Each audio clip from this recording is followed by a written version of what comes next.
이 세상의 역사 가운데 하나님께서 선택하셔서 하나님의 백성을 삼았고 또 그 백성들의 하나님이 여호와이신 그 민족은 하나밖에 없습니다. 역사에 이런 민족은 없습니다.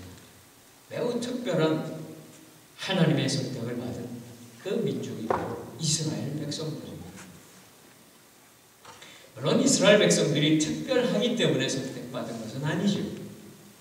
그들은 그들의 조상, 또 우리 믿음의 조상인 아브라함과 사라, 그 두 사람이 메소포타미아의 갈대아 우르에 살았을 때에 평범한 사람들이었습니다.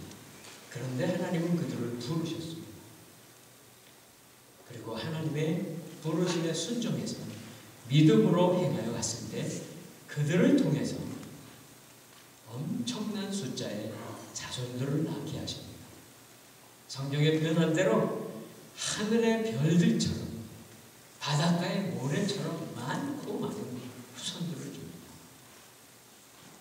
그 백성들이 그렇게 숫자가 많이 불어나는 것이 바로 이집트 땅입니다.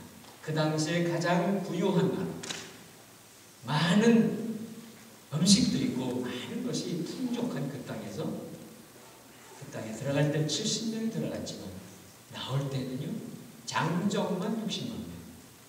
그러니까 자세한 숫자는 성경이 안 나와 있지만 남녀노소 합치면 200만 명 내지 250만 명 혹은 그 이상이 됐을 거예요. 그런 백성이 되었을 때에 하나님이 때가 되어서 모세를 보내고 또 모세의 대변인인 아론을 사용하십니다. 그렇지만 바로는 요지부동입니다. 보낼 수 없죠. 모세와 아론을 통해서 우리 하나님 여호와가 우리들을 광야로 가서 제사를 드리게 하라고 하니 우리를 보내주십시오라고 두 번씩 얘기해도 소용이 없습니다. 오히려 백성들은 그 말 때문에도 고통을 당하고 더 많은 일을 할 수밖에 없게 됐죠. 이제 모세와 아론은 커다란 두 개의 장인을 앞에 서 있습니다. 하나는 이집트 왕인 바로고요.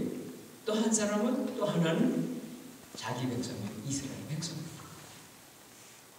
이스라엘 백성들의 원망이 얼마나 큰지 모릅니다. 당신들 때문에 우리가 고통을 당하고 있다고 하고 원망을 하는데 뭐라고 가서 우리를 달랠 수가 있겠습니까? 그래서 모세에게 아론에게 하나님 말씀하십니다. 이제부터 내가 일할게. 이제부터 하나님이 하시는 그 모든 일들을 모세와 아론 보기만 하면 됩니다. 다시 시작하시는 하나님, 그 다시 시작하시는 그 표시가 무엇이냐? 하나님께서 내가 하시겠다고 하는 표시가 무엇이냐? 그것은 바로 모세와 아론의 혈통, 그들의 족보를 설명해 줍니다. 구약서부터 시작해서 성경에는 많은 족보가 나옵니다. 신약에도 족보가 나오죠. 예수님의 족보가 나오지만 이 족보가 나올 때마다 성경을 읽는 우리들은 지루해요. 아이고, 오늘도 우리가 성경을 읽었지만 별로 부르지도 않았던 이름들, 어려운 이름, 발음하기도 어려운 이름을 불러야 되니 참 우리들에게 힘들죠. 도대체 무슨 의미가 있을까? 이름 뒤에 이름이 있는데 무슨 의미가 있을까? 그런데 하나님에게는 너무너무나 중요해요. 그리고 하나님에게 중요한 것은 우리들에게도 중요해야 합니다. 물론 읽을 때 힘들지만 괜찮아요. 외울 건 없어요. 그러나 왜 하나님이 이렇게 모세와 아론의 족보를 풀어서 설명을 하고 있을까? 성경에서 족보가 나오는 것은요, 첫 번째 의미가 이것입니다. 새로운 시대가 시작이 된다. 그런 뜻입니다. 지금서부터 새로운 시대가 시작이 된다. 그러면 족보가 나와요. 무슨 새로운 시대가 시작될까요? 하나님께서 이스라엘이라고 하는 이 민족을 나라와 민족과 정말 고대 근동 가운데 역사 속에 두드러진 그런 민족으로 만들기 시작하는 바로 그 시작이거든요. 또 한 가지 의미가 있습니다. 두 번째 의미는 무엇일까요? 족보라고 하는 것은 조상이 있잖아요. 아버지가 있었고 조부모가 있었고 그 위에 조상이 있고 조상이 계속 따라 올라가면 시작한 데가 있잖아요. 그렇죠. 바로 이스라엘 백성의 시작은 어디서부터 했나요? 아브라함은 하나님과 특별한 약속을 맺은 사람이었어요. 특별한 약속을 맺었어요. 보통 사람이었지만 믿음으로 하나님의 부르심을 따라서 고향, 본토, 친척, 아비를 떠난 거예요. 그리고 하나님은 아브라함에게 맺었던 매우 특별한 약속을 이제 다시 이 후손들에게 확인해 줍니다. 내가 조상과 맺었던 아브라함과 맺었던 약속을 내가 이제 성취하겠다는 그런 의미가 있는 것입니다. 바로 이 족보를 통해서 하나님은 한 번 하신 약속을 반드시 성취하는 하나님이시라는 것을 우리에게 보여주신 거예요. 모세는 누구입니까? 모세는 정치 지도자입니다. 아론은 누구입니까? 이제 앞으로 나오지만 종교 지도자가 됩니다. 모세와 아론이 혹은 가공의 인물이었을까요? 아니라는 거예요. 이 족보를 보여주는 의미도 거기에 또 있어요. 이 사람들은 바로 부모가 있었고 조부모가 있었던 분명히 실존 인물이요 역사 속에 있었던 인물들이라고 하는 것입니다. 하나님은 언제부터 준비하셨을까요?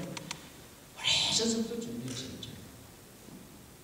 이스라엘 백성 중에 그냥 한 사람이었던 이 모세는 물론 특별한 사람은 아니었습니다. 아브라함이 그랬던 것 같이 평범했던 한 사람을 하나님이 사용하시는 것입니다. 사랑하는 성도 여러분, 나는 특별한 사람이 아닙니다. 나는 특별한 배경을 가진 사람이 아닙니다. 상관없어요. 하나님이 부르시기만 하고 하나님이 사용하시기만 한다면 어떠한 일이든 할 수 있는 것을 믿으시기 바랍니다. 자, 이제 시작해야죠. 본문 시작입니다. 14절 같이 읽습니다. 시작. 모세와 아론 집안의 어른들은 이러합니다. 이스라엘의 장자 루벤의 아들들은 한옥과 알루와 헤스론과 갈미입니다. 이들은 루벤 문중입니다. 물론 모세와 아론과 직접적인 족보의 관계는 없습니다. 그러나 매우 중요한 것은 무엇입니까? 이스라엘의 12지파, 12아들들 중에서 앞에 레위보다 앞서 있는 사람들 이름들은 나옵니다. 첫 번째 장자가 루벤입니다. 야곱, 이스라엘의 12아들 중에 장자입니다. 이스라엘도 그렇지만 우리도 그렇죠. 장자가 상속을 받으면 두 배를 받게 되어 있습니다. 재산을 나누되 장자에게 두 몫씩 받아요. 장자권이 있었던 루벤입니다. 루벤은 야곱 이스라엘의 첫 번째 아내인 레아의 첫 번째 아들입니다. 그러니까 장자죠. 물론 야곱은 레아를 사랑하진 않았습니다. 라헬을 사랑했습니다. 그래서 같이 살기를 하지만 레아의 마음은 늘 힘들었습니다. 그렇죠. 그런데 아들을 낳은 거예요. 너무 마음이 기뻤습니다. 야, 드디어 아들을 낳았구나. 그 말이 루벤이에요. 루벤. 야, 아들이다. 왜 그랬을까요? 이제 남편 야곱의 마음을 얻을 수 있을 줄 알았고 그렇게 생각하고 이름을 지은 거예요. 그런 첫 번째 아들 루벤, 그는 장자였고 형님 역할을 하긴 합니다. 그러나 그는 큰 범죄를 저지르게 됩니다. 바로 서모인 비라와 간통하는 사건이 있게 됩니다. 그래서 야곱이 죽을 때에 모든 아들들을 불러놓고 예언하며 또 축복할 때 이렇게 루벤에게 얘기합니다. 루벤아, 너는 내 맏아들이며 내 힘이며 내 기력의 시작이다. 위엄이 첫째고 힘이 첫째다. 그러나 내가 끓는 물의 거품 같아서 뛰어나지 못할 것이다. 이는 내가 네 아버지의 침대 곧 내 침대에 올라간 것을 더럽혔기 때문이다. 이렇게 말씀합니다. 결국 루벤은 장자 역할을 하게 됩니다. 나중에 우리가 잘 아는 대로 창세기 마지막에 나오는 요셉이 형제들의 미움을 받아서 죽임당할 뻔했을 때 그래도 죽이지 말자라고 하는 역할을 합니다. 그러나 이 장자 역할은 누구에게 넘어갔을까요? 네 번째 아들인 유다와 10번째 아들인 요셉에게 넘어갑니다. 두 몫이 생깁니다. 루벤하고 관련은 없습니다. 그러나 장자였던 그가 있었고 두 번째 아들의 이야기가 나옵니다. 15절 같이 보도록 하십니다. 15절 시작. 시몬의 아들들은 여무엘과 야민과 고핫과 야긴과 소발과 가나안 여인의 아들 사울입니다.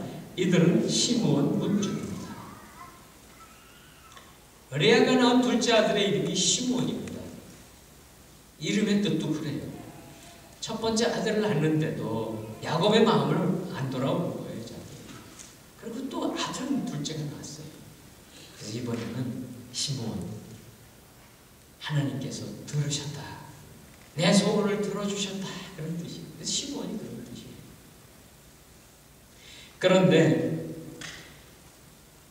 이 레아의 원한을 들어주셔서 지은 이름 시므온, 그도 역시 범죄하게 됩니다. 동생, 이제 레위가 되는 동생인 레위와 함께 엄청난 일을 꾸밉니다. 그는 자기 어머니 레아의 소생인 여동생이 있었습니다. 디나가 있었습니다. 디나가 세겜 땅에 갔을 때에 성폭행을 당합니다.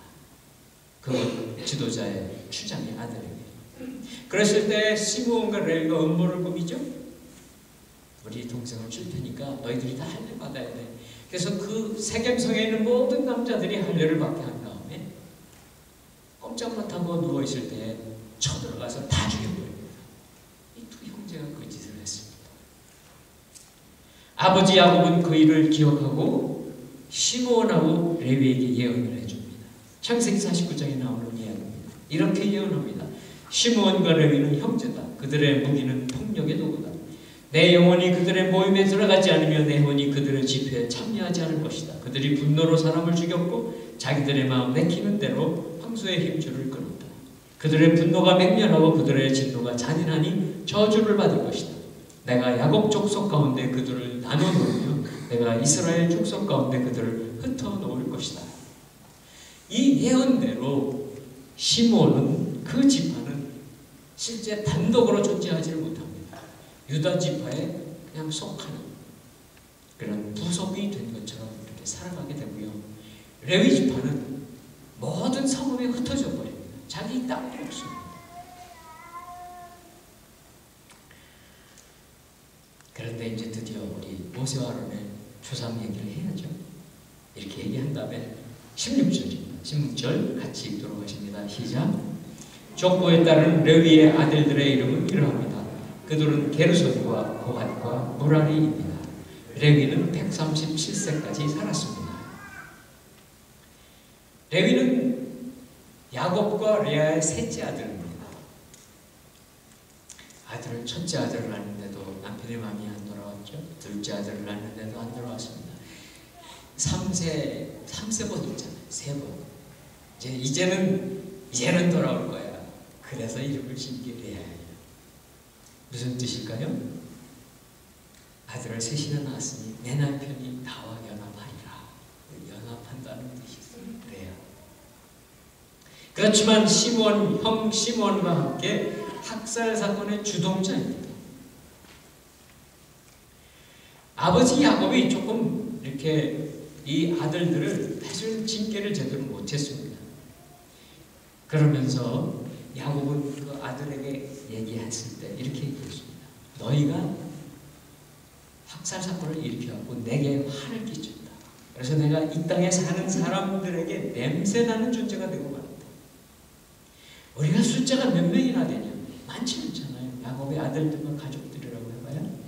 그들이 나를 치고 나를 죽일 건데 그러면 나와 내 집이 멸망하지 않겠느냐. 두려워하게 됐습니다.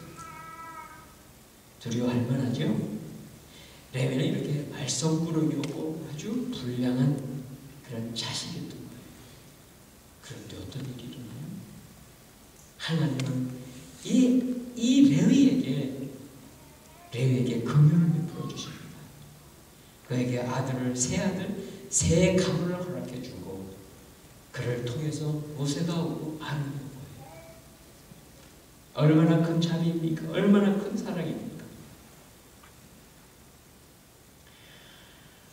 하나님의 특별한 자비, 결국 그는 장수하는 복도 누립니다. 137세까지. 레위 지파를 보고 우리는 제사장의 지파요, 성전을 섬기는, 성전을 봉사하는 지파라고 다 높여줍니다. 그러나 그 혈통이 어떻다고요? 부끄러운 혈통을 가지고 있는 거예요. 부끄러운 뿌리를 가지고 있습니다. 사랑하는 성도 여러분, 때로 우리 스스로 이 땅에 온 사람은 아무도 없죠. 저도 그렇고 여러분도 그렇고 우리 부모님이 계십니다. 조부모님이 계십니다. 그래서 왔잖아요.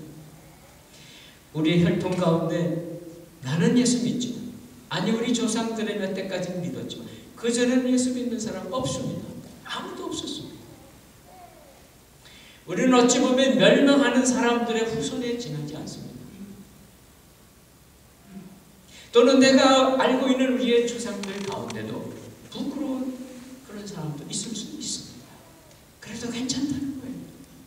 그래도 하나님은 오늘 레위를 들어 사용하신 것 같이 여러분을 사용하시고 저를 사용해 주실 것을 믿으시기를 바랍니다. 왜냐고요? 우리들은 우리 육신의 혈통을 따라 이 땅에 오긴 했지만 우리들의 심령 속에, 우리 영혼 속에 흐르고 있는 우리 혈통이 있어요. 그 혈통은 십자가에서 우리를 위해 못 박히시고 가시 면류관을 쓰시며 흘리신 예수 그리스도의 피, 보혈의 혈통인 것을 믿으시기를 축원합니다. 그것이 우리 혈통입니다.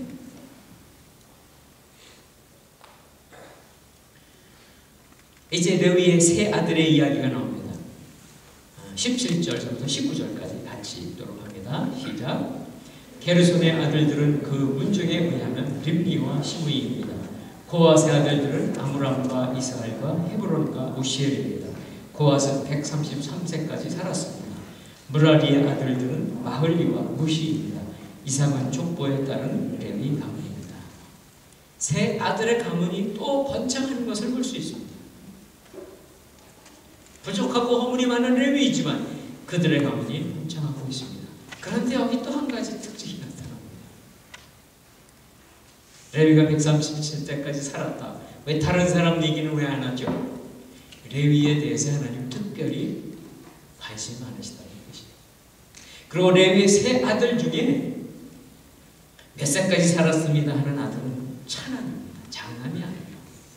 차남의 나이는 133세까지 살았어요. 고하신데 하나님은요, 창세기에서도 많이 나오지만 장자권, 그렇죠? 장자권, 분명히 장자입니다. 소중하잖아요. 여러분들도 첫 아이를 낳으면 얼마나 세심하게 아이를 키웁니까? 그러고 나서 둘째 아이 낳으면 첫째 아이 같이 그렇게 열심히 키우세요? 그렇지 않아요. 저도 그렇고 우리 아이들도 그렇더라고요. 첫째 아이는 뭐 이것도 챙겨주고 저것도 챙겨주고 다 챙겨주는데 둘째 아이는 좀 희미해지더라고요. 그렇죠? 그럴 수밖에 없어요. 장남은 장남의 프라이드가 있어요. 왜? 우리가 그렇게 키웠기 때문에, 부모들이 그렇게 키웠기 때문에 다 알아요. 자기가 얼마나 소중한 존재인지. 물론 하나님도 장남으로 그 가정에 보내줬어요. 소중하죠. 의미 있죠. 귀하죠. 그런데 겸손하는 거예요. 겸손해야 돼요. 하나님은 장자권을 여러 번 올리십니다. 물론 장자권을 주시는 분도 하나님이시고요, 장자권을 옮기시는 분도 하나님이세요. 이것은 철저하게 하나님의 주권이에요. 우리가 선택할 수 있는 게 아닙니다. 그러나 오늘 이 말씀을 통해 우리는 교훈을 받는 거예요. 혹시 여러분들 중에 장자 계십니까? 요즘은 장자, 혼자인 독자들이 좀 많긴 하지만 겸손하셔야 됩니다. 오늘 고핫 차남이지만 레위의 장자권을 받았습니다. 결국은 그 가문을 통해서 제사장이 계속 오게 돼 있어요. 대제사장이 오게 돼 있어요. 하나님을 뭐라고 원망하시지 마시고 하나님 앞에 겸손하는 거예요.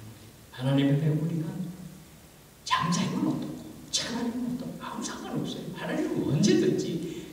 같이 만들어주시는 전능하신 하나님이심을 믿으시기 바랍니다. 자, 이제 드디어 모세와 아론의 아버지의 이야기가 나옵니다. 20절입니다. 20절 같이 읽습니다. 시작. 아므람은 자기 아버지 여동생 요게벳을 아내로 삼았습니다. 요게벳은 아므람에게 아론과 모세를 낳아주었습니다. 아므람은 137세까지 살았습니다. 레위의 차남인 고앗의 아들, 물론 장자입니다. 장자인 아므람. 모세와 아론의 아버지이죠. 출애굽기를 포함한 모세오경, 창출 레민스죠. 모세오경의 저자가 누구죠? 모세입니다. 모세. 그러면 모세가 성경을 쓰다가 자기 가문에 좀 부끄러운 일이 있으면 굳이 그걸 드러낼 필요는 없습니다. 그렇죠? 왜냐하면 성경에 모든 걸 다 쓸 수 있는 건 아니니까 하나 좀 빼도 되는데 여기에 모세 가문에 부끄러운 일입니다. 부끄러운 일 무엇일까요? 바로 자기 아버지 아므람이 결혼한 상대가 누구냐? 고모예요. 고모. 물론 아버지인 보아스의 배다른 동생입니다. 배다른 누이 동생입니다. 요즘은 이런 일이 있지는 않습니다만 물론 이렇게 결혼하는 일이 율법적으로 금지된 것은 모세가 나중에 율법을 받고 나서입니다. 아므람은 훨씬 그 전이죠. 그러니까 율법이 오기 전에 있었던 일이니까 크게 문제 삼지 않을 수 있을 수 있습니다. 그러나 그래도 이것은 아닙니다.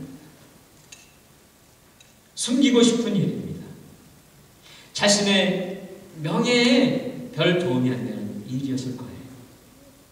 그러나 모세는 이 일이 자기를 비웃을 수도 있고 망신시킨다 할지라도 진실하게 그 기록을 남기고 있어요.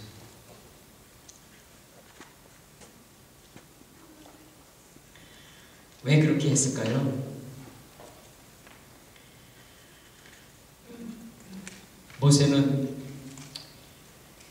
모세는 이렇게 부친 조부, 증조부 이 모든 내용들 그들의 수명이 얼마나 됐는지를 다 기록하면서 꼭 빼서는 안 될 일을 기록을 합니다. 하나님 앞에 우리가 모세를 할지라도 모세가 완전한 사람도 아니고 모세가 완전한 어떤 혈통 속에서 태어난 사람도 아닙니다. 우리 가운데 어떤 부끄러움이 있다 할지라도 그것은 우리의 육신적인 부끄러움이 될지는 몰라요. 세상 사람들 앞에 부끄러운 일이 될 수는 있을지 몰라요. 그러나 우리 구세주 예수 그리스도 안에 있는 사람들에게는 전혀 문제가 되지 않습니다. 하나님 우리를 그렇게 다 씻어주십니다. 의롭게 해주십니다. 아무 죄도 없는 사람으로 아무런 허물도 없는 사람들로 만들어주시는 분 바로 그분이 우리 구세주 되신 예수 그리스도이심을 믿으시기 바랍니다. 그러니까 여러분이 가지고 있는 어떤 부분 크든지 작든지 다 우리 주 예수 그리스도에게 아뢰면 됩니다. 그분에게 말씀드리십시오. 그리고 떠나갔다고 믿으십시오. 부끄러움은 다 떠나갔다. 수치스러운 것은 다 떠나갔다. 그렇게 믿으셔야 한다는 것을 가르쳐 주고 있습니다. 그리고 또 오늘 보니까 나이가 계속 기록된 사람들을 보니까 레위가 137세, 고핫이 133세, 아므람은 137세 그렇게 살았다고 그분들만 기록이 되어 있습니다. 그리고 모세 자신은 120세까지 살았습니다. 장수의 은총을 받은 것입니다. 이렇게 오랫동안 우리는 하나님의 은혜를 받아서 장수의 복을 누리고 건강의 복을 누리는 사람들이 있습니다. 여러분들도 그렇게 되시기를 바랍니다. 왜 그렇게 해주시느냐고요? 이것은 바로 모세처럼 하나님이 내 인생 가운데 역사하셨던 일들을 기억하고 기록을 남기고 또 그것을 전하고 가르치라는 것입니다. 우리들이 부모로서 또는 할아버지 할머니로서 우리들이 해야 될 일이 무엇이겠습니까? 하나님 내 인생을 통해서 베풀어 주신 은혜들을 기억하고 자손들에게 알려주고 그것을 계속 이어갈 수 있게 하는 것만큼 소중한 것이 없는 것이죠. 자, 이제 아므람의 다른 동생들은 지나가고요. 이제 아론의 이야기가 나옵니다. 23절입니다. 23절, 24절 같이 읽습니다. 23절, 24절 시작. 아론은 암미나답의 딸이며 나손의 여동생인 엘리세바를 아내로 삼았습니다. 엘리세바는 아론에게 나답과 아비후와 엘르아살과 이다말을 낳아 주었습니다. 고라의 아들들은 아실과 엘가나와 아비아삽입니다. 이들은 고라 문족입니다. 아론이 아들 넷을 낳았습니다. 장남 나답이 있고 차남인 아비후가 있습니다. 그리고 또 삼남 사남이 있습니다. 엘르아살과 이다말이죠.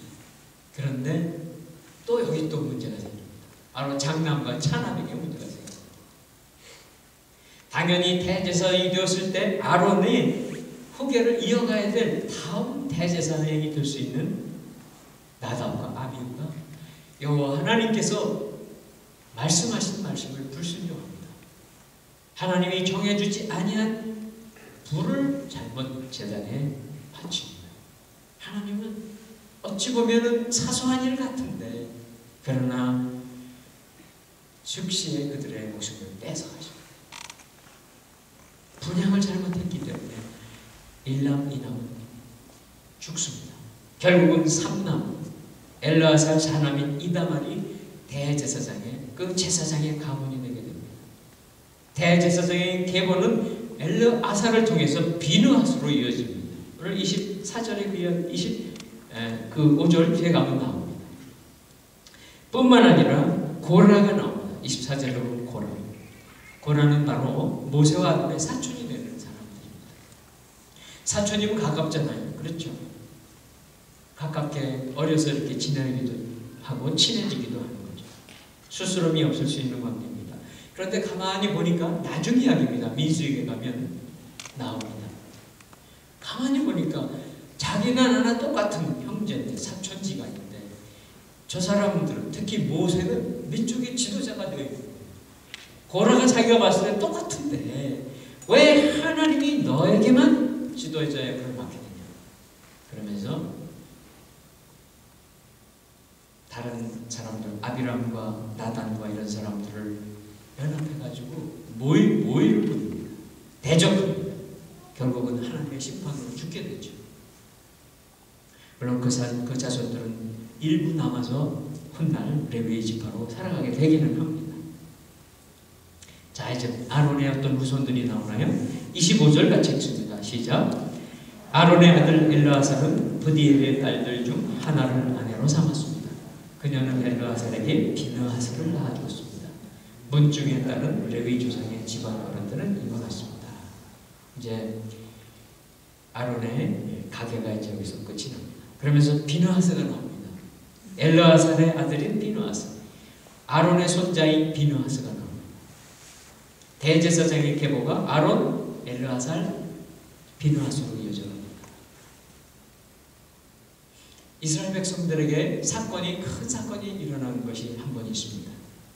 그것은 이스라엘 백성들이 광야 40년 동안을 그렇게 고생하고 이제 드디어 가나안, 철갑군이 흐르는 가나안 땅 앞에 바로 이 강만 건너가면 이제 가나안 땅이 되는 그곳에 가 있었습니다. 바로 모압 땅입니다.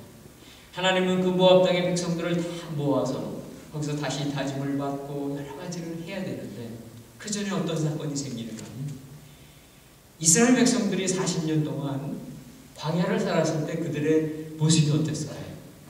옷차림이 어땠을까요? 물이 없으니까 제대로 쉬지도 못했을 것이고 그렇죠. 목욕도 잘 못했을 것이고 옷은 남루했을 것입니다. 물론 하나님께서 옷도 헤어지지 않게 해주셨어요. 그러나 갈아입을 옷이 뭐 있겠습니까? 신발도 터지지 않게 해주셨어요. 은혜를 베풀어 주셨지만 그들의 몰골이 꾀지지했을 거예요. 남자건 여자건. 그런데 모압 땅에 들어와 보니까 눈이 휘둥그레지기 시작합니다. 보니까 여인들이 너무 예쁜 거예요. 그때 그들을 유혹한 사람이 바로 발람입니다. 발람. 그 모압 땅의 왕인 발람이라고 하는 왕이 발람을 돈으로 사서 이스라엘 백성들을 저주해달라고 해서 몇 번씩 저주해달라고 하지만 결국은 저주하는 것은 실패합니다. 그런데 발람이 성공한 게 있어요. 무엇인가? 예쁜 모압의 여인들의 유혹에 이스라엘 백성들이 넘어가는 것을 성공했습니다. 문제가 생겼습니다. 어떻게 하기가 어렵죠. 하나님은 그들에게 심판을 내립니다. 연병이 퍼지게 해서 수많은 사람이 죽게 할 때에 바로 이 비느하스가 창을 들고 현장에 가늠하고 있는 남자와 여자를 창으로 꿰뚫어 죽입니다. 그 일이 있은 다음에 연병이 떠나가고 다시 이스라엘 백성들이 새로운 준비를 하게 됩니다. 민수기에 나오는 내용입니다. 아마 이번 주 읽으실 성경일 거예요. 하나님이 이렇게 아론의 자손들을 통해서 엄청난 이스라엘 백성들의 일을 행하게 하십니다. 하나님이 행하게 하시는 것입니다. 자, 이제 오늘 말씀을 마무리하도록 하겠습니다. 26절, 27절 읽고 마무리하겠습니다. 같이 읽습니다. 시작.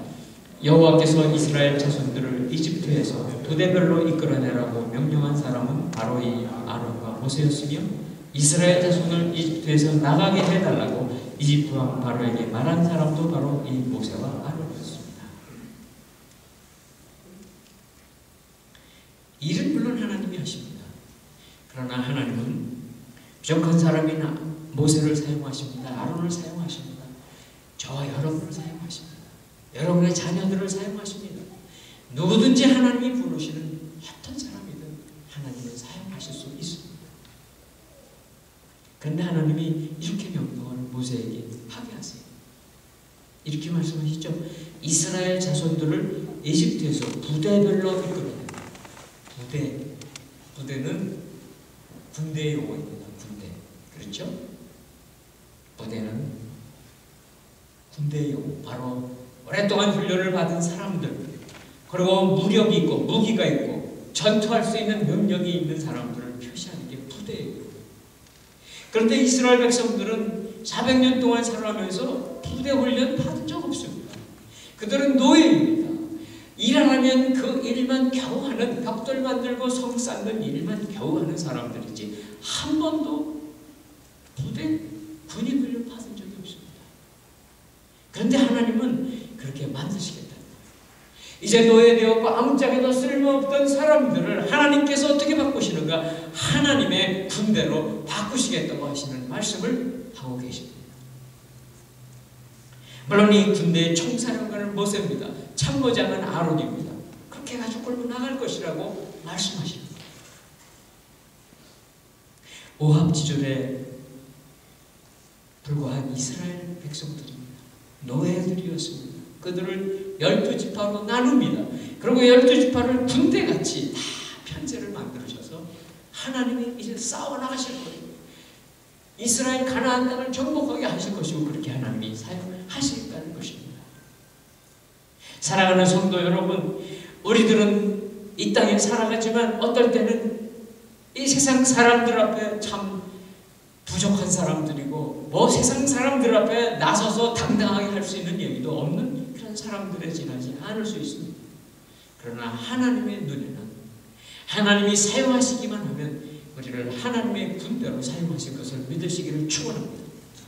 하나님이 저를 사용하시고 여러분을 사용하셔서 우리들을 통해 예수 그리스도의 이름을 이 땅에 전하게 하시고 하나님이 찾으시는 백성들을 불러오게 하신 하나님의 군대, 예수 그리스도의 군대가 되게 하여 주시기를 간절히 바랍니다. 이렇게 하나님의 명령을 전하게 될 사람은 물론 아론이요 모세입니다. 물론 아론은 형이니까 26절에는 먼저 이름이 나오죠. 아론과 모세라고 나옵니다. 27절에는 반대로 나옵니다. 모세와 아론. 성경에는 순서가 무척 중요합니다. 아론은 아무리 형이지만 그러나 이 모든 이 출애굽의 역사를 이루는 총지휘관은 모세입니다. 하나님은 그 질서를 지켜주십니다. 우리 하나님이 사용하시는 아론, 모세, 그들은 어찌 보면 그렇게 대단한 인물이 아니었던 사람들이었지만 오늘 하나님은 그들을 사용하셔서 위대한 지도자로 삼으신 것 같이 우리들도 그렇게 위대한 하나님의 귀한 도구들 되게 하십니다. 하나님 말씀하셨습니다. 우리를 통해서 하나님의 왕같은 제사장으로 만들어 주실 것입니다. 사랑하는 성도 여러분을 그렇게 불러주시고 우리를 그렇게 사용해 주시는 하나님의 놀라운 손길, 그 손길이 여러분 모두 위에 함께 하시기를 주님의 이름으로 축원합니다. 우리 한번 같이 기도했습니다.